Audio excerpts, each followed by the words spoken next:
bawah tu makan banyak lah. Dan makan jadi cakap kadang apa tak tahulah. So dia ni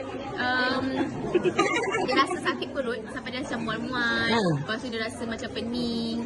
Dan dia rasa macam gassy macam lah. So for 2 days perut dia rasa benda tu je. Dia tak selesa lah. 2 hari dia rasa macam tu. Sampailah that one night dia minum air hidrogen. So dia minum hidrogen, dia kata, perut aku rasa meletup. Macam meletup. Kau meletup kenapa? Kalau betul hidrogen kan? Hidrogen. Lepas pada tu, I think like after 30 minutes right, dia kata dia dah tak rasa dia macam okey. Malam tu kita makan burger macam dah okey tak rasa apa-apa. Malam kau makan burger pula. Tak makan je membuang. Kau tak boleh makan dia akan cerita. Tapi dia minum like 1 glass baru. 1 glass kan? Tapi yang Encik notice anak saya ni, yang tersayang tercinta ni, diorang ni masuk je rumah, pandai dah. Pandai cawan dah hidrogen.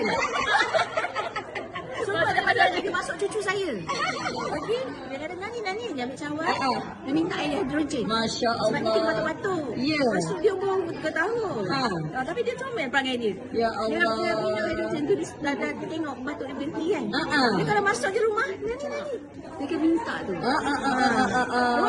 Semua masuk je rumah, semua pergi hidrogen. Alhamdulillah.